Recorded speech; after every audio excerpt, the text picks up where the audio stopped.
So on the topic of Arsenal, we'll just go through these, we'll say quick fire questions, but we'll have a bit of a say on it. So we've got one. There's a rumor going around that Arsenal are looking for a new striker. Maybe the two names what there was given were Tony or Osman. So if I was to ask you, if you was Arteta, who would you go for?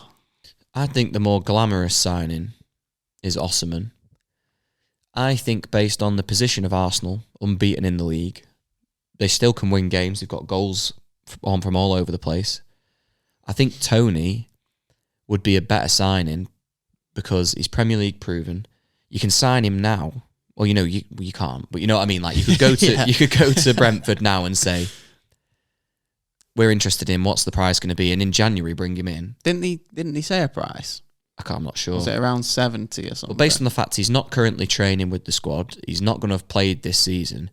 I'm shocked, to be honest, that somebody didn't take a punt on him in the transfer window, and so that he was ready when he could come in, because you're going to get him for a cheaper price. Would they have been allowed with all that stuff going on, though? I think so. I've not seen anything otherwise, but no, I think Osman is more of a risk. I still think he's looked brilliant so far in his career. So the only thing you'd say Tony, really? Personally, just for Arsenal, because I think they're already quite close. They challenged City last year. Mm.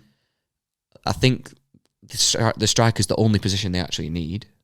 You can add all these other positions for depth, but for I think their starting 11 still doesn't have a good enough striker. And I think that would... and they know that he can play in the league. So I don't think it's a risk. I think there's a world where they bring Osman in and the ceiling's higher. He'll be better than Tony, potentially. I think if they want to go for the league, I think they bring Osman in. But there is a concerning one that stands out that differs between them. So I got the stats up from last season. So Tony got 20 goals and 4 assists, and Osman got 26 goals and 4 assists. So I was thinking, Tony might provide more for the other players, but Osman's just got the same amount of assists. The only thing with Osman is he ended up missing 11 games last season through injury. Through injuries, yeah. And I looked at his injury record, and it's not great. But then I looked at Tony's record, and he's hardly ever out. And if he is injured, it's for a game or two. But he's out when he decides he wants to put a few bets on and gets himself banned for 9 months. I mean, that's probably the big difference, isn't it?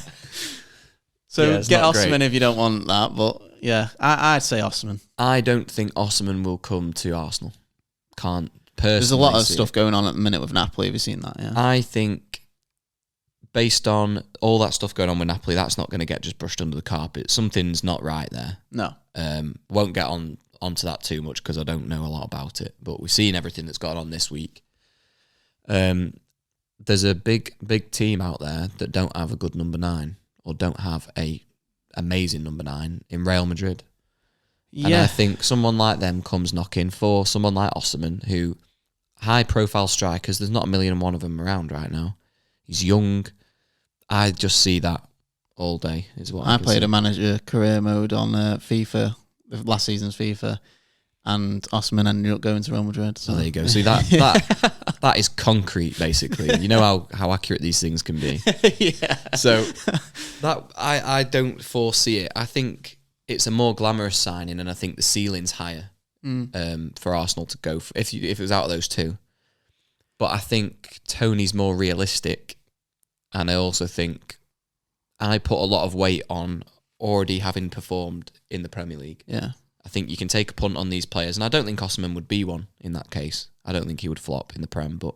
And Tony wouldn't give his pennies to Havertz as well, so... Then he maybe would have gone 007. Yeah. So the next one is just a little bit of fun, but we don't think this, so maybe we might. Are we going to be winding another set of fans up this week? Yeah, come at us. Are Chelsea heading for relegation? Honestly, from what we've seen so far, they would be right down there. They've got 5 points. Obviously, they've currently, at the time of recording, played a game less because the Fulham game is on tomorrow. Monday, yeah. But they've looked dreadful. They've got 3 of their 5 points beating Luton at home, who everybody has had pretty easy games against, apart from Everton, who got some credit last week and straight back in there. Sorry, we'll point out that Luton have managed to get their first win. Congrats to them, first Premier League win. Yeah.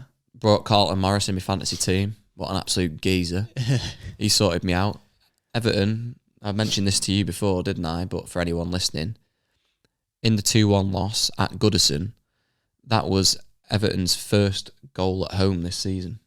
And they still lost. Shocking. They stink. And that's from a United fan. So I've give them their credit where credit was due last week, and they're back to normal procedures. And if we're talking about normal now, Levi, talking about relegation contenders, oh yeah, they're one. It looks like Wolves are getting away from it as well. It does. But are Chelsea heading for relegation? The next fixtures are Burnley, Arsenal, Brentford, and Spurs. I see. After Fulham, of course. Burnley's first win of the season against Chelsea. Wow. Arsenal, big win. They'll smash it. Brentford, not sure. Very unknown quantity at the moment. If Brentford were playing like Brentford have for the last few years, the way Chelsea are playing at the minute, I'd rate them to win that. And Spurs are one of the best teams in the league right now. Yeah. So I think Spurs and Arsenal will both comfortably beat them. Yeah. And that's another 2 losses in 4 games.